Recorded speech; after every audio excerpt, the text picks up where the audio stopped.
sack. No, gets away. He runs, gets away again, goes to the 40, gets away again to the 35. Hungry dogs run faster. What is good, everyone, and welcome back to Having Juice with OJ. It's been a while, Juan. Oh, yeah. How have you been? I'm doing well, man. How are you? Not too bad, not too bad. It was just my birthday, Yes, so it just turned the was. big 2-6. That's good. Wasn't too happy about it, to be honest, but whatever. Off the insurance now. Exactly, off my dad's insurance, and he was quick to tell me that the same course. day. He was like, here's healthcare.gov. Go to it. But yeah, since we've been here, there's been a lot of things, a lot of rumblings in sports. A lot of teams have changed for players. And most importantly, football. Playoff football is almost at its brink. I'm so excited. How you feeling about it, Juan? Oh, man. That's best time of the year to me. I love it. I will sit out there and freeze my butt off in cold weather to watch the Eagles play. I love it. For sure. So to Eagles, just like we were going to start the episode, talking a little bit about them. They just became 12-2. It's Victory Monday today. How'd you feel about the game? I loved that game yesterday. I mean, those are the games that you just enjoy being at, you enjoy watching, and never felt like you were in any trouble at any point in that game. 10 in a row. They've never done that before, so Eagles fans are always going to find things to complain about. Yeah. But in the end of the day, they've won 10 in a row. They're 12-2. They can win the division this weekend with a win. Let's just enjoy it. Let's enjoy this ride. Yeah, for sure. I mean, one thing that was the ruffling of the feathers that happened the week before this game, basically, hit this with my head, was the A.J. Brown, Jalen Hurts stuff going on. Locker room talk. Every 94.1 is talking about it. 97.5 is talking about it. Is there a problem in the locker room? Did we find that out? Yeah, I don't think there ever was a problem in the locker agree. room. I think the problem was Brandon Graham running his damn mouth. Just keep your mouth shut. There's no reason to get on Philly media specifically and Philly radio and make a comment like that. All you're doing, you can say you're trying to galvanize the team, but in reality, all you're going to do is fuel the fire for the media to just try and divide this team that had won 9 in a row at that point and now 10.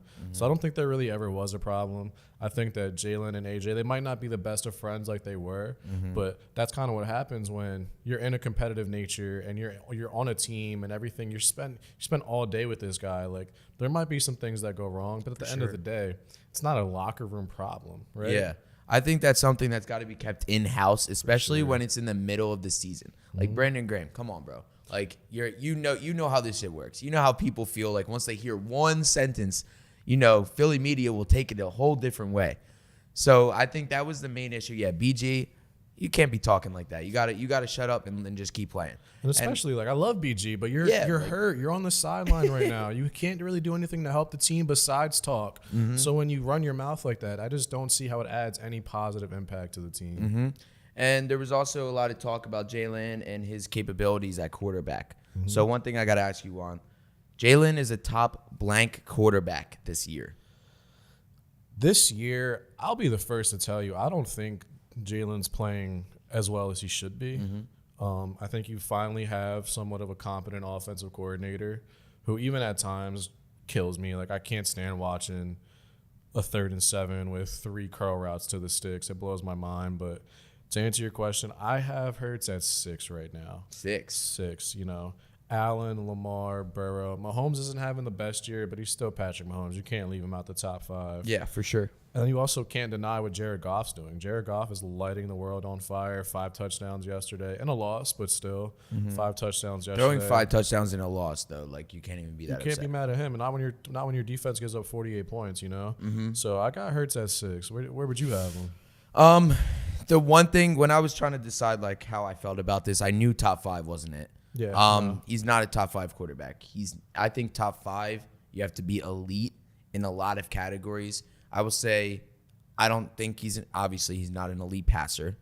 He underperforms on the run when he's getting chased and he has to throw the ball. He's not good at it. It's become more inconsistent too. Yeah. So it just feels like that's his weakness. And once defensive lines and middle linebackers can start bringing that pressure, he doesn't know how to throw the ball. He doesn't look at his main targets like A.J. Brown, the whole conversations that they had about him not looking quick enough at A.J. That's what it comes down to. Them getting the pressure on him, and he can't find the guys because he's not looking up. He's looking to run. I will say his running's pretty good, yeah. It's not great. I would probably, you have him at 6, I'd probably slide him down about 7, 8. I'm sure if you talk to some people, they could have him not even in the top 10. Yeah, and I agree with you, right? Like, I think that his passing gets a little underplayed. I think that Jalen, like, he passed the ball well yesterday, and he's got all the talent around him to be successful passing. I really struggle. We talked about this last season, right? Like, the route concepts take a bit too long to develop. I also think that Jalen is playing a bit more cautious, right? He turned the ball over way too much last season, the beginning of this season. So he's not necessarily taking a lot of deep shots. Yeah, he's definitely more scared for those like tight windows. And even yesterday, he threw that one deep ball to AJ, which I'm fine with. You got AJ Brown on one-on-one coverage, by all means, throw that ball up, right? Joey Porter almost picked it. AJ made a pretty good play, and I think Joey also just kind of dropped it. So I think, but he sees stuff like that, and he's like, I don't know if I want to throw this deep ball again. Even the play last week against Carolina, he has AJ running pretty much open on a corner. He sees J.C. Horn take one step back and then come up, and he decides not to send that ball and check it down to Dotson. And it's also weird because we sit here and we'll say he's not taking his checkdowns and he's not doing this, but then he does take his checkdowns, and we still ridicule it. Yeah, so for sure. I think Jalen's in a tough spot. He's in a tough market where we're always going to find stuff to complain about. Yeah, for sure. But I'm happy with Jalen Hurts as the quarterback of the Eagles. I mean, there's obviously quarterbacks that I would take above him. I mean, not many though. You know what I mean? Yeah. Like not a shit ton, but yeah, I get you. And in the same breath, you have, if not the MVP runner-up in the backfield that's on pace for 2,000 yards, right? So you're going to take a step back passing-wise anyway when you add somebody like that. And so I think I like Jalen. I think that he plays well in games that he shouldn't play well in, right? Like, I don't think anybody really expected him to light up the Steelers' defense like he did yesterday. But then he struggles against the Panthers' defense, you know? So that's where I kind of struggle with Jalen is games that I feel like we should be blowing teams out, we're not. And then you see games like the Ravens game and the Steelers game and the Bengals game where he's on fire. And those are games where, like, you're almost not expecting to lose, but expecting them to be closer than they are. And I think Jalen's the reason that they're not close. Yeah, for sure. I mean, looking at the quarterback ranking, he's 7th in the league at 102.4. Completion percentage, 9th in the league at about 68. Passing yards, 20th in the league, as we kind of would expect here. Touchdowns, 14th. I think he has 14 rushing touchdowns, which they're all tush pushes. Bullshit. Fumble loss, 2nd in the league, but that's only at like 1. Like it's not like many have fumble loss all the time. Coming into this year, he was the top 50. He was the 15th ranked overall player in the top 100 from the NFL players who picked it. That's the 4th QB in line. So now looking back at it, I don't think people would fully agree with that list anymore. But that's just me. You were talking about the MVP talk a little bit. Do you still feel like Saquon can get it? Because I feel like Josh Allen's got it locked in. I think Allen's pretty much locked it up. And I'll be honest, too. I think it is a quarterback award. People don't want to hear that. But at the end of the day, look at what Josh Allen is working with. Khalil Shakir is what? 5'6". Like he looks so small out there. And he's their number 1 receiver. Keon Coleman's been hurt. Mac Hollins is like basically your wide receiver, too. James Cook is good, but I'm not going to sit here and say James Cook is like changing the whole team dynamic. Like what Josh Allen's doing in Buffalo is remarkable, and I don't want to take that away from him. If Josh Allen didn't put up 14 touchdowns and no turnovers in the last 3 weeks, then it's a bit of a different conversation. But I think the last 3 weeks, especially with Saquon only having 65 yards yesterday, he's taking it over. And it's a real uphill battle for Saquon to get that one back. I'm with you. So we're going to move on to the next segment, which we're going to talk a little bit about those Detroit Lions. I mean, you brought up Jared Goff. He's having a career year. They have a great offense. Their offense, to me, before this injury that just happened, was by far the most talented team that I see in the NFL. Obviously debatable. D-Mont, we don't know how long he's going to be out. David Montgomery. How do we feel about this team? Are they still one of those front runners to win the Super Bowl? I think they have to be. They've been dealing with injury issues all year, and nothing's really changed. I mean, the last couple of weeks, they've given up a good amount of points. So The defense is definitely a concern, but I think that their offense can keep up with anybody in this league. Like you just said, Demont being out hurts, but it's not like Gibbs is a scrub, right? Like, Not at all. Gibbs will step right into that role and embrace the extra 10, 12 touches he's going to get a game without a Demont in. You still got Amon-Ra. Jameson Williams could take the top off of any defense at any point. Sam Laporta is still a demon. And then, like we said, Jared Goff's playing out of his mind. Playing out of his mind. He was the number 1 overall pick for a reason. And he's kind of showing you why, right? Like you put a lot of these guys, like we talked about Sam Darnold too, you put these guys in the right system and you put people around them and look what can happen, right? And so I think you still have to respect the Lions as a Super Bowl contender. Yeah. I agree with you. The only thing that scares me is obviously defense. We talked about it a little bit before we got on here. They let up a lot of points, but they score a lot of points, but they let up a lot of points. To give you kind of a breakdown, they lost the defensive end, defensive tackle, two defensive linemen, 4 linebackers, 3 cornerbacks, and 1 safety this year on their defense, which are they were all notable players. That's hard to come back from as a team. And if they can power through and get to the Super Bowl still, even with all those injuries, I think that's insane. I mean, it's very, not to compare them, but the 2017 Eagles had a ton of injuries too, and everybody kind of wrote them off. Yeah. I'm not saying the Lions win the Super Bowl, but to completely, take them out of conversation because they lost some big players, I just don't find that fair. I think that the Lions are still a great team. Dan Campbell makes some really interesting decisions at times. Honestly, Dan Campbell might be the reason why they don't get there, to be honest. I mean, yeah, he could. But he could be the reason they get there. Those risk-adverse plays or decisions, that's not what he's going to do. He's never going to shy away from the risk. He wants to dive right into it. And I think that could really help them. It could also really hurt them, especially, you go for it on a 4th and 1 on your own 30-yard line against a team like the Eagles in the NFC Championship game, and you don't get it. To me, that's a conference losing decision, you know? And so I think as a team, they're going to be fine. They're still going to make the playoffs and make a deep run, praying that they lose another game or two so the Eagles can get home field. But, I don't buy into the whole the Lions are done thing. I think they're going to be more than fine. All right. Moving on. One thing that I was really excited to talk about on this episode was, obviously, since it's all coming to an end soon, football will be coming to an end, honestly. We got the season awards, the winners of those awards. There's some that are locked up already. Pretty much. I mean, at minus 900 is Josh Allen to win MVP. How do we feel about it? Regular season MVP, let's start there. Got to go Josh Allen here. We just talked about this. No doubt. It's Josh Allen. And, love me some Saquon. He's having an amazing year, but it's Josh Allen's award. Yeah, I agree. That's nothing.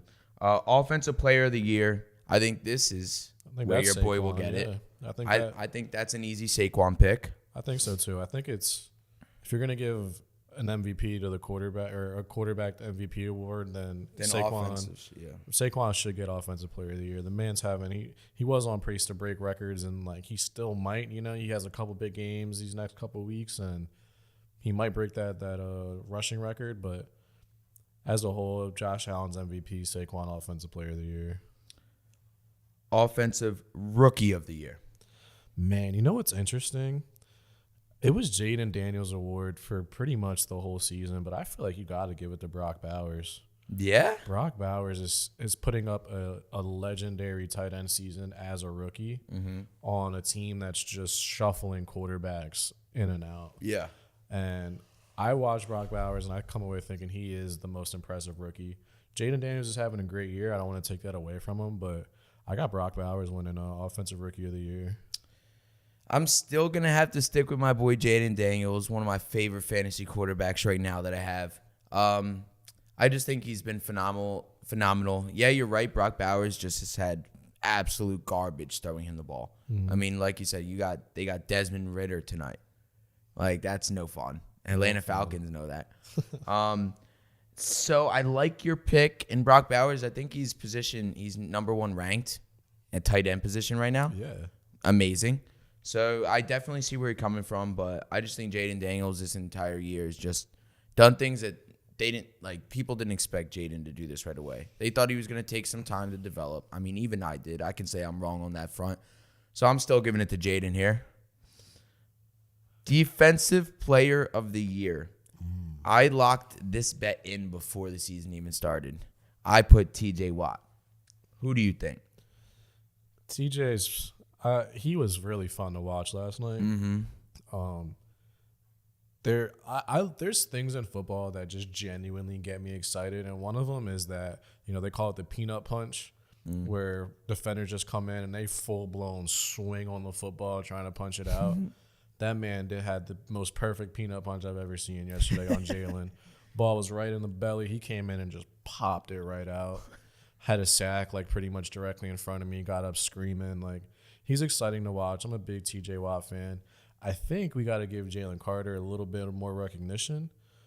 He's not wrecking. The stats aren't going to blow you away, but every time you watch an Eagles game, watch 98 and see, one, how many times he gets held, and two, how he still powers through double teams, holds, triple teams. Like, he's just disruptive, man. And then Myles Garrett's also having a great year.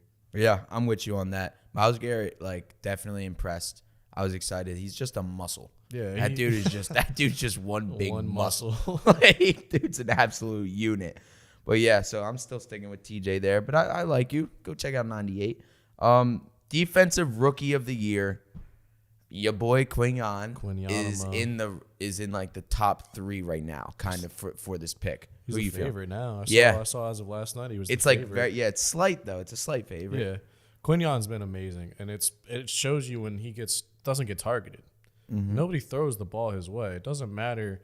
They're lining.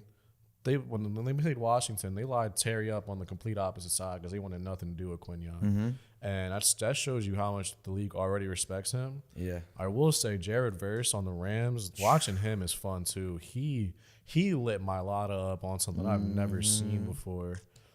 So those two I think are pretty much like those are the top 2. Probably. 1, 2. I like Cooper DeJean. I think he's having a good year, but for him to be that high in the rankings too was interesting to me.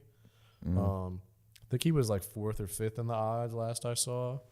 But he dropped down a bit, but yeah. But I got Quinyon. You got Quinyon? Quinyon Bay. Locking him up. I see. I was gonna say the boy Jared Verse. I mean, there's an argument for both. Like, that's insane. So a note, like somebody who I just wanted to have an honorable mention is Chop Robinson. That dude's an absolute dog, and I just love his name. Love his name. Give it to him for the name. It took Chop a little bit to kind of get it going. It did. I thought he was going to be really good coming out of Penn State. Yeah, I did too. But I'm going Jared Verse there.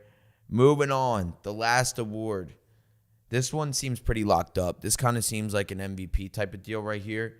Who do you think you got? For what, comeback? Yeah, comeback player of the year. I don't know, man. I'm confused on who they give this award to now, because it went to Joe Flacco last year. When, in all honesty, it probably should have. Depends on who you talk to, because I'm not even gonna say it should have gone to DeMar. I'm not a big fan of we're gonna give this guy this trophy because this happened to him because he on died. The field. Yeah, it's say what you want about me. I don't really care. I think that play matters, and when he barely played last year and he was the favorite all year, I don't love it. I don't know. Felt like a participation trophy, pretty much. Yeah. So I wasn't too mad when and not talking smack on him. This dude literally died on the field. That was crazy. But for this award, you're like, all right, come on. He played 4 snaps and he was about to win a major award in football. I don't know, man. It could have. Burrow's probably gonna win it, and I think that that's completely fine. I have no fault at that. His team sucks. It's not him. His defense is atrocious. The Bengals defense is actually terrible. His coaching staff is really bad too. I don't really I don't know what Zach Taylor's really doing. Everything that happens with them feels like it's on the backs of now Chase Brown too, but. Burrow, T, and Jamar just running through defenses only to get their defense ran through even harder. So it's going to be Burrow, right? Yeah. It's going to be Burrow. It's going to be Burrow, but an honorable mention is Sam Darnold. Sure. It's just this dude's whole career was counted out, and we gave him a 1 year, and this man just lighting it up, about to be 12-2 today after versing the Bears. I mean, it's easy. Just lighting it up with a good team. And that's like what happens when you bring in a pretty good quarterback into a system that's really good. Yeah. Got some good coaching around it. Got really good weapons. Jordan Addison coming out of his shell. Like T.J. Hawkinson getting his legs under him. Like offensive line looking really good. Aaron Jones, like 3 years ago. He feels like he's 3 years younger. All that plays into factor, but Sam Darnold's been lighting it up on the run, just in the pocket, just looking healthy. Man. He's gonna get paid. Yeah, he's gonna get paid, but not by us. Nope. He's gonna get paid, but $20 million a year somewhere else for like 4 years. But Joe Burrow's got that locked up, and we're gonna kind of close out the football talk. Honestly, we're gonna skip over football talk right into my Yankees. I was sad for a little bit because Juan Soto left our team. I am no longer sad. I actually hate this dude now. Like, it's full, like, F Juan Soto season. Like, I'm going to every game at Citi Field, at Yankee Stadium, if he's there. I will be literally front row screaming at this motherfucker because he is, like, bro, taking $765 million for 15 years over 760 for 16 years, and playing with Aaron Judge and playing with like first of all, the reason why he did so good is because everyone was scared to verse Aaron Judge. Yep. Like, that's just a fact. That's why his on base percentage was so great. It's because of that. I mean, yeah, before that, he's always been good with getting walked and getting on base. I don't care. Still, you got Aaron Judge people are worried about. I cannot believe that he just decided to up and leave. This man wanted a suite, Juan. I believe it. I mean, everything that came out was that he was about his money. And say what you want, some people are simply about their money. And it's kind of always felt like Soto's been that way, so it doesn't surprise me that he took the extra $15 million. Five, my bad. That's extra, it. $5 extra million. $5 million. Like, come on. But the requests were a bit crazy, especially when they brought up CC, Jeter, Judge. They never got suites for free.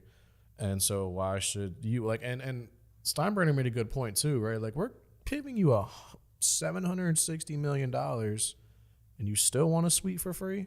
Yeah. Like, why don't we just make this a $759 million contract, and that $1 million that you lost will just go towards your suite, right? Like, it doesn't surprise me. I'm also on the F Juan Soto train just because he's a Met now, and I'm gonna have to see him 30 times a year. I'm sorry for you because that's going to suck. That does suck. But in the same breath, if we look at some of the things, right, like short porch, he's a lefty.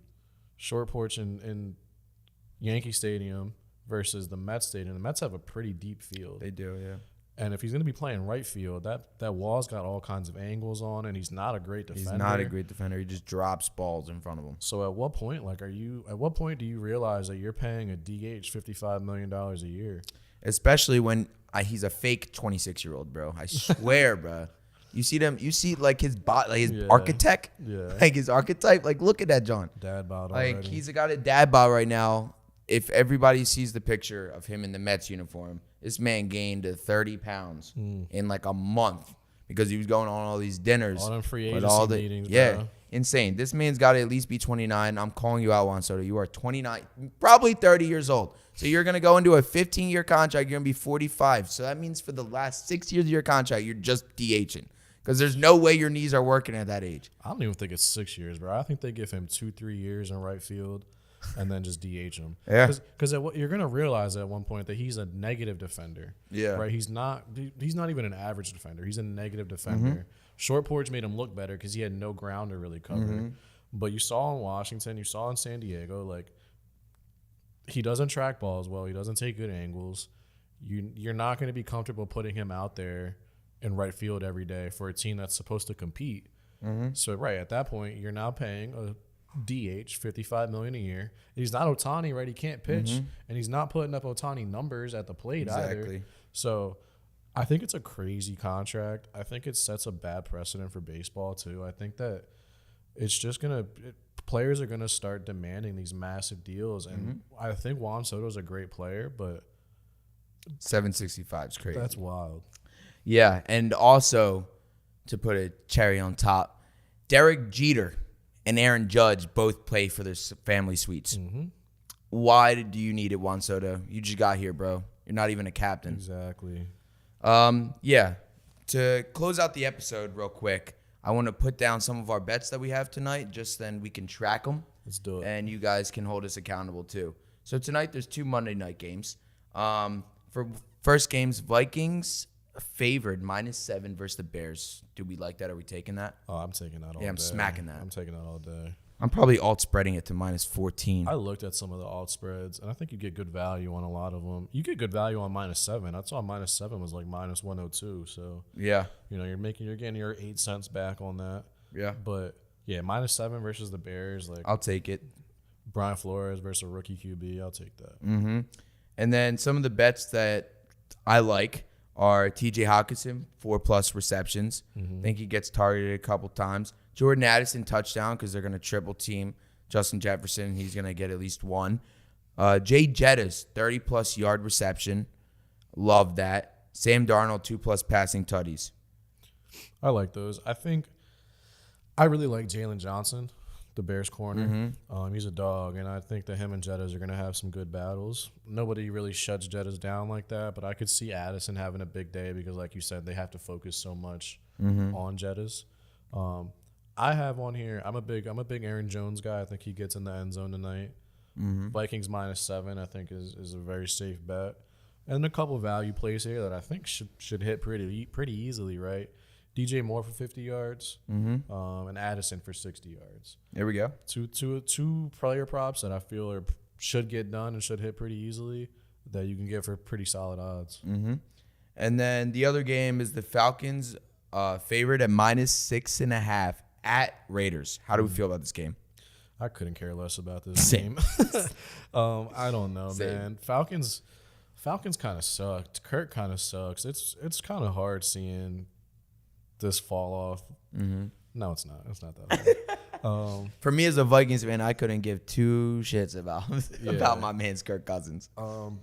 Only thing I really got on this game, and only because I think that he's playing for his career at this point, basically, give me Desmond Ridder to find himself a little sneaky touchdown in this game, a little 2-yard scramble, something like that. That's all I'm really hoping for. That's all you got? That's all. I'm going to go with who you thought was going to be Offensive Rookie of the Year, Brock Bowers touchdown, because nothing more than a backup quarterback to the tight end gives me more juice. And then obviously, not obviously, but Drake London 60+.